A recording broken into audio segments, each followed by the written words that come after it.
भैया उसने जो किया अनजाने में किया।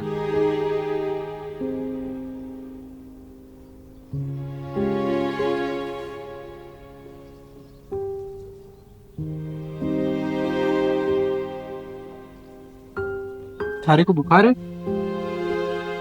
अंदर दवा रखी है शायद।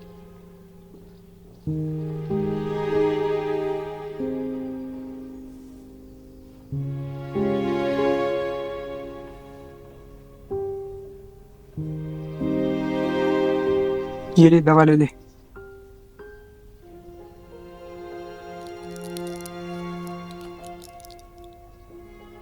ये एक्सपायर्ड है। ठीक है, मैं दवा खाने से दवा लेकर आता हूँ। दवा खाना तो ऐसे दूर है ना। थारे को बुखार है, मैं लेकर आता हूँ। खाना खा ले, मैं आता हूँ।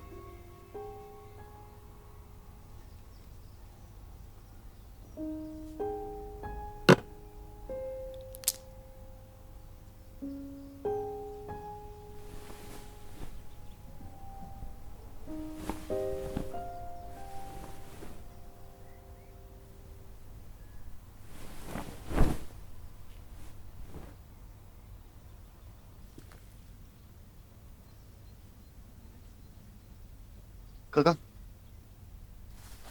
आइए।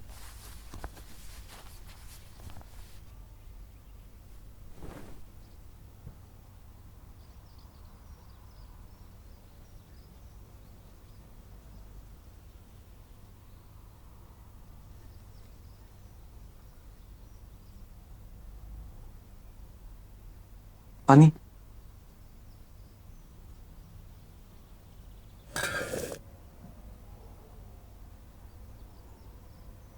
3 साल बाद गांव आया है और आते ही तूने घूंघट और हमारी परंपराओं पर उंगली उठा दी। लड़कियों को लेकर तूने रैली निकाली।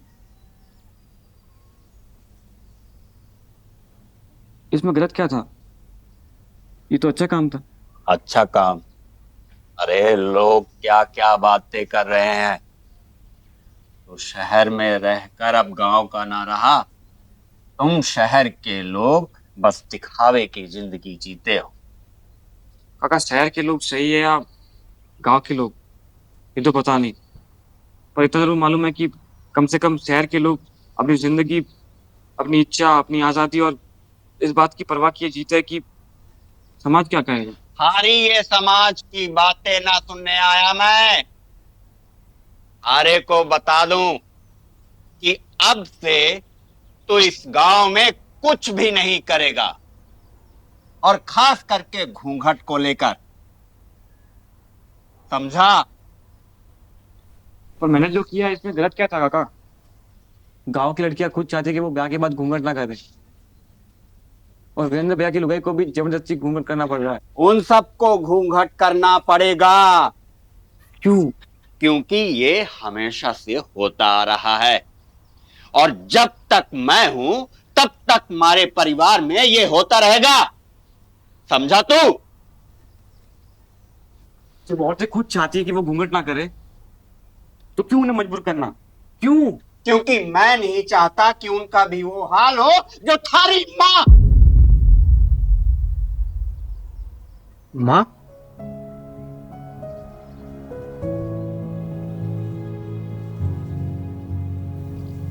माँ को क्या हुआ था काका? क्या हुआ था माँ को?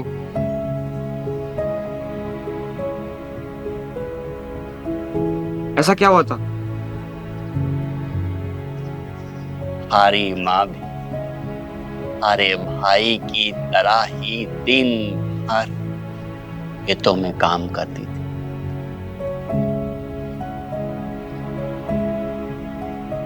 और उस समय तू 1 साल का था।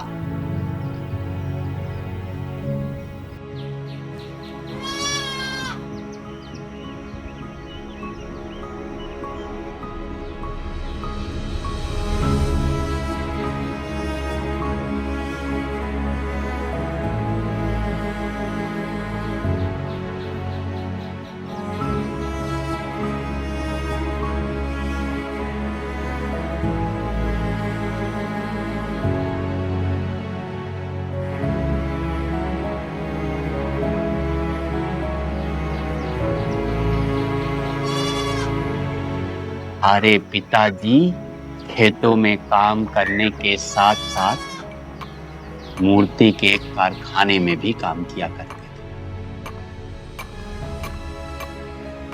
हमारी माँ खेतों में काम करते समय घूंघट नहीं किया करती।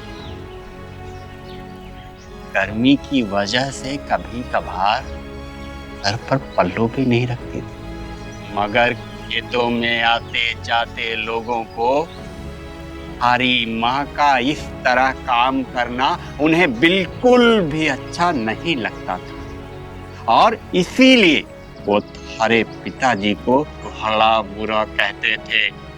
क्या चरित्रहीन लुगाई है रे थारी, गीत में इतने लोग आते जाते रहते हैं, महारानी घूंघट नहीं कर सकती? जरा सी भी शर्म लाज है या नहीं उसे? समझा समझा उसे।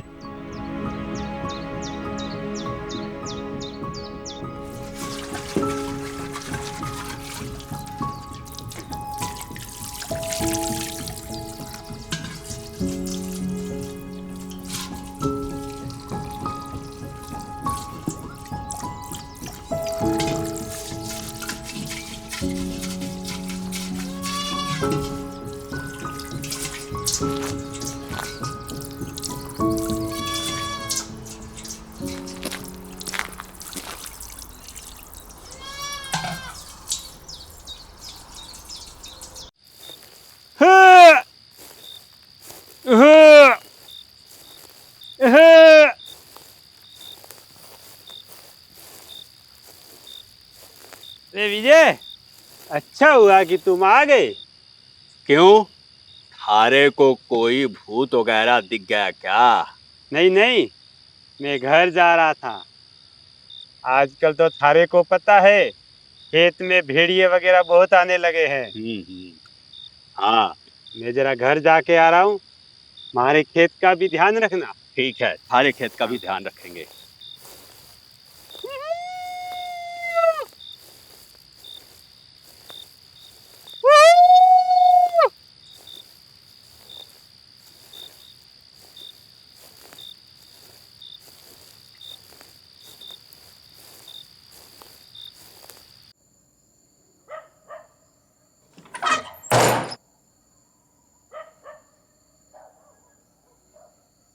यहाँ बैठी है आराम से।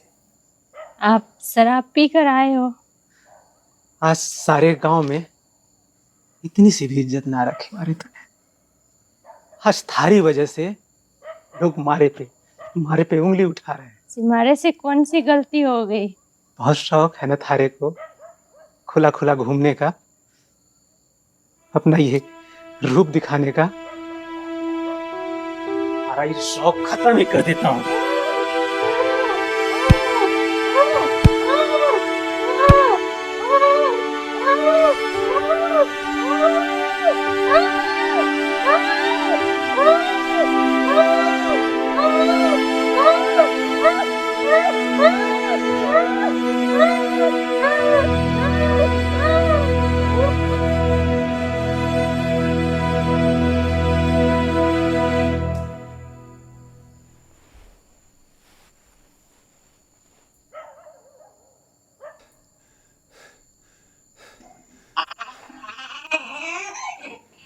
उठिया, छोरा रो रहा है।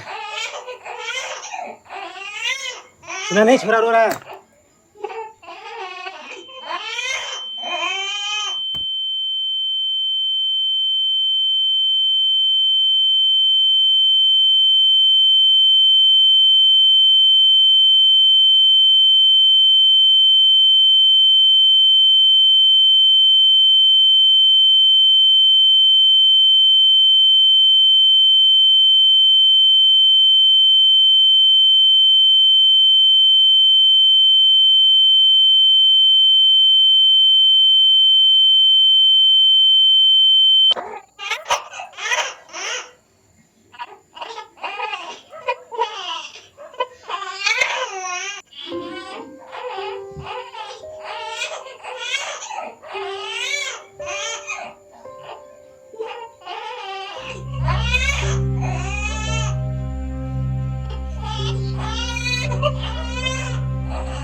जब लाश को बाहर निकाला गया तब सबको यही लगा कि थारी माँ ने आत्महत्या की।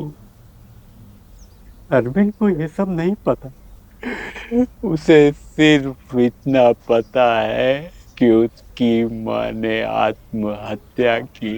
इसीलिए तुझे आखिरी बार समझा रहा हूँ, यहाँ के नियमों को बदलने की कोशिश मत कर। तेरी एक गलती की वजह से यहाँ की औरतों को कितना कुछ सहना पड़ सकता है, तू नहीं जानता।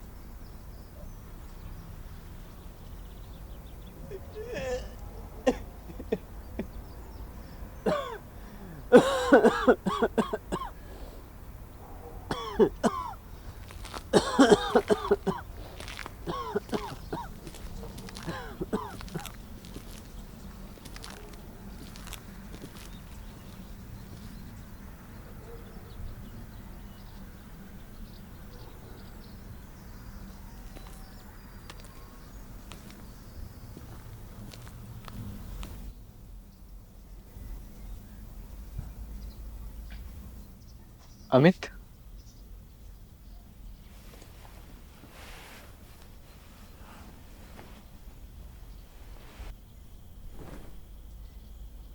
उस रैली के चक्कर में सब क्या हो गया? मैंने मना किया था थारे को, रैली मत कर, मत कर। अब तू बस आराम कर।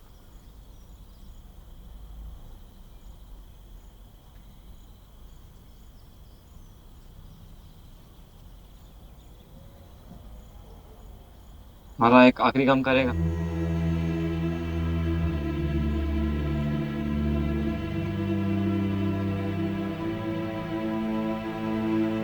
सुनिए सुनिए सुनिए, पंचायत की एक जरूरी सूचना।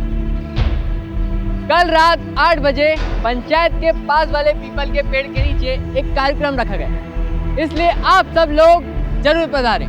सुनिए सुनिए सुनिए, पंचायत की एक जरूरी सूचना।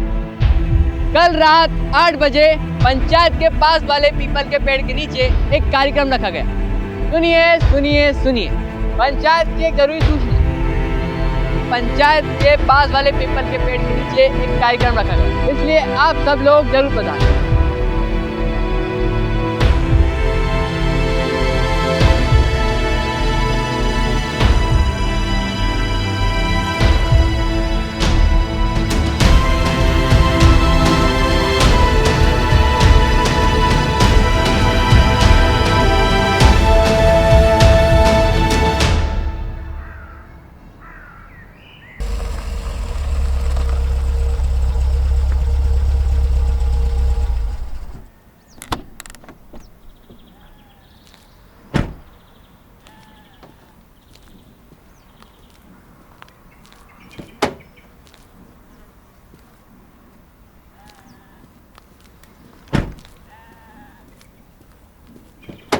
सरपंच जी, वैसे किस चीज का कार्यक्रम है?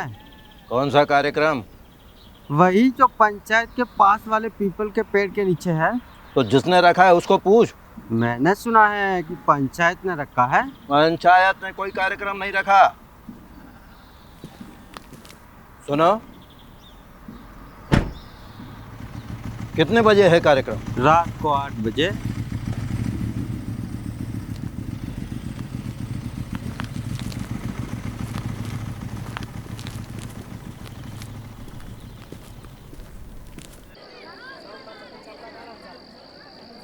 पे सब शांति बनाए रखें।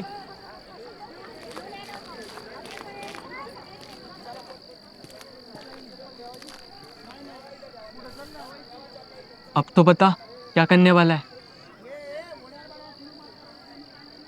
जैसा मैंने कहा था वैसे ही करना। हाँ,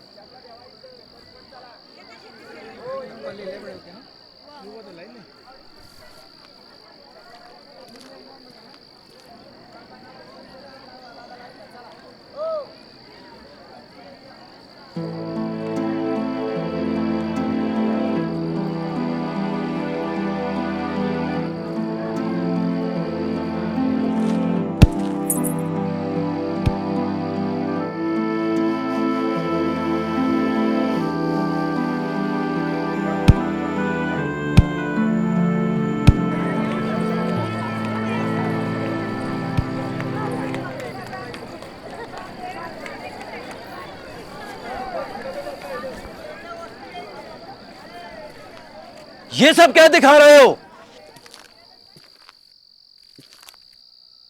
किसको पूछ के कर रहे हो ये सब? ऐसे औरतों को मारने वाले नाटक क्यों दिखा रहे हो? ओ, तो ये सब थारे कहने पर हुआ? तो तू ऐसे नहीं मानेगा। गांव वालों, ये छोरा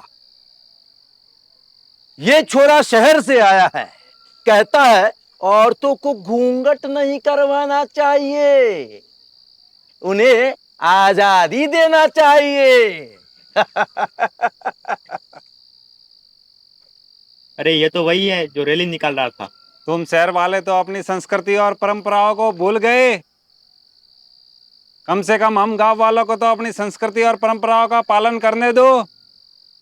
औरतों को घूंघट में नहीं रखे तो क्या खुला छोड़ दे? हमारे को गांव में नाम नहीं खराब करवाना है। अभी जो आप सबने देखा, अगर मैं ऐसा कहूँ कि ऐसे कई हादसे वास्तव में हमारे गांव में पहले हो चुके, तो क्या आप सब मानेंगे? एक गांव की औरत अपनी पूरी जिंदगी में से 5 से 10 साल खुल के जी सकती है। 10 साल की उम्र के बाद उसे लड़कों से दूर रखा जाता है। 18 साल के बाद उसे घर में कैद कर लिया जाता है और शादी के बाद परिवार के लोगों से घूंघट में कैद कर लिया जाता है। इसे आप सब अपनी संस्कृति और परंपरा कहते हैं। आप मानते हैं कि घूंघट से औरत बड़ों का सम्मान करती है, पर एक कैसा सम्मान कि बड़ों के दिखने पर उनसे मुंह छिपा लेना, चेहरा ढक लेना, ये तो अपमान हुआ। आप सबको लगता है कि हमेशा से परंपरा चल रही है, इससे औरतें सुरक्षित रहती है, तो फिर क्यों महिला अपराध के बहुत से मामले गांवों से आते हैं? पिछले साल राजस्थान में 27,500 से ज्यादा महिला अपराध के मामले दर्ज हुए, यानी हर दिन करीब 75 औरतों के साथ कोई ना कोई अपराध हुआ, चाहे वो बलात्कार हो, आत्महत्या हो, दहेज हत्या हो, घरेलू हिंसा हो, ऐसे बहुत से अपराध, और हर साल ऐसे मामले बढ़ रहे हैं। और इन सब में घूंघट और ऐसी कई परंपराएं भी जिम्मेदार हैं, और इन्हीं परंपराओं की वजह से मेरी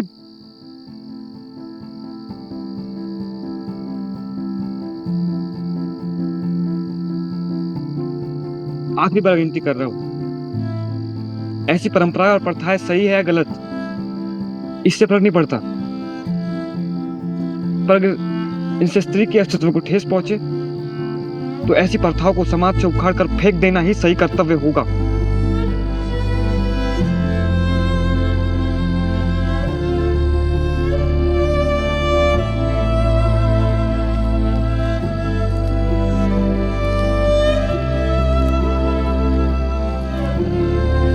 एडमिशन की डेट आ गई है, कल निकलना होगा।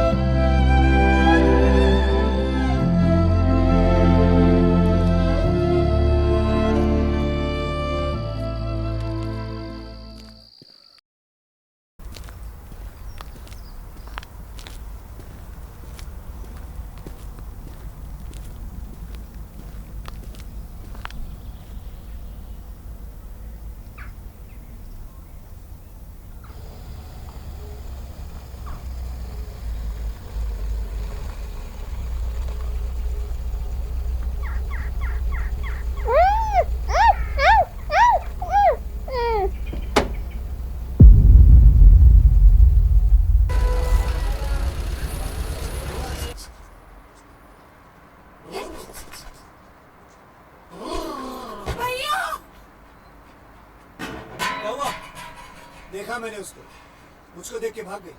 वो गड़बड़ है, उसकी आंखों में सुबह सुबह भी तेरे को टीवी देखनी है? अरे वो अधेड़ उम्र की है ना, ठीक हो जाएगी, कोई बात नहीं। एनसीआरबी की ओर से जारी किए ताजा आंकड़ों के अनुसार इस साल देश भर में 4,28,278 महिला अपराध के मामले दर्ज हुए। देश में इस साल महिला अपराध के मामलों में काफी ज्यादा बढ़ोतरी हुई है। रेप के मामलों में राजस्थान क्रमांक 1 पर है। राजस्थान में हर दिन करीब 17 रेप के मामले सामने आ रहे हैं। रिपोर्ट के अनुसार इस साल राजस्थान में 6,337 बलात्कार के मामले दर्ज हुए। वहीं मध्य प्रदेश में 2,947 मामले दर्ज हुए। उत्तर प्रदेश में 2,845 मामले दर्ज हुए तो वहीं महाराष्ट्र में रेप के मामले 2,496 रहे। देश भर में 31,677